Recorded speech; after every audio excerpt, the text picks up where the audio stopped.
நம்மை தேடி வரக்கூடிய உதவிகளையும் நாம் ஏற்றுக்கொள்ளக்கூடாது என்று சிலர் கூறுகிறார்களே, இது சரியா? இது பற்றி இஸ்லாத்தின் வழிகாட்டுதல் என்ன என்று ஒரு கேள்வி கேட்கப்பட்டிருக்கிறது.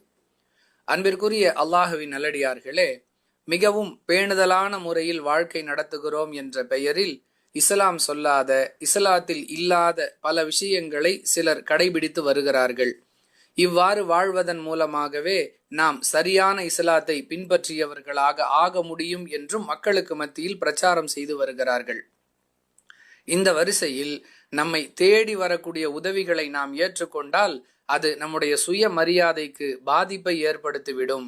எனவே அப்படிப்பட்ட உதவிகளை கூட நாம் பெறக்கூடாது. அதாவது யாரிடமும் தேடி சென்று எதையும் கேட்கக்கூடாது என்பது போன்றே நம்மை தேடி வரக்கூடிய உதவிகளையும் நாம் பெற்றுக்கொள்ளக்கூடாது என்ற கருத்தில் இவர்கள் மக்களுக்கு மத்தியில் பிரச்சாரம் செய்கிறார்கள். இது சரியா என்பதே இந்த கேள்வியின் அடிப்படை. அன்பிற்குரிய அல்லாஹுவின் நல்லடியார்களே, இவ்வாறு இஸ்லாத்தில் நமக்கு எந்த வழிகாட்டுதலும் வழங்கப்படவில்லை. மாறாக நம்மை தேடி வரக்கூடிய உதவிகளை நாம் ஏற்றுக்கொள்ள வேண்டும் என்பதற்குத்தான் இஸ்லாத்தில் ஆதாரம் கிடைக்கிறது. புகாரியில் இடம்பெறக்கூடிய 1473வது ஹதீஸில் இது குறித்து ரசூலுல்லாஹி ஸல்லல்லாஹு அலைஹி வஸல்லம் அவர்கள் சொல்லக்கூடிய விளக்கம் பதிவு செய்யப்பட்டிருக்கிறது.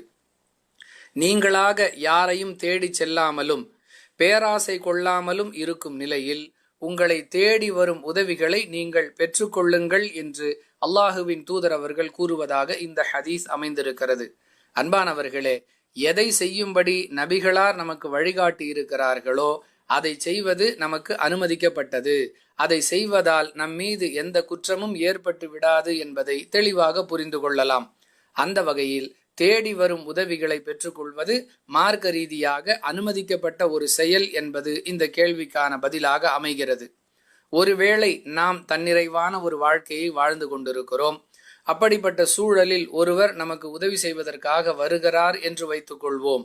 அவருடைய உதவியை உதாசீனப்படுத்தி விடாமல், அல்லாஹுவின் பேரருளால் நான் தன்னிறைவாக இருக்கிறேன், நீங்கள் விரும்பினால் நாம் இருவரும் இந்த நபருக்கு இந்த உதவியை எடுத்து சென்று கொடுப்போம், அவர் மிகவும் சிரமத்தில் இருக்கிறார் என்று நம்முடைய நடவடிக்கையை நல்ல விதமாக அமைத்துக் கொள்வது சிறந்ததாக இருக்குமே தவிர, அதை விட்டுவிட்டு உதவி செய்ய வருபவர்களை உதாசீனப்படுத்தும் வகையில் நம்முடைய நடவடிக்கைகளை அமைத்துக் கொள்வது நல்லதல்ல என்பது இந்த கேள்விக்கான தெளிவு. வாஹிரு தஅவானா அனில் ஹம்துலில்லாஹி ரப்பில் ஆலமீன். அஸ்ஸலாமு அலைக்கும் வரஹ்மத்துல்லாஹி வபரகாத்துஹு.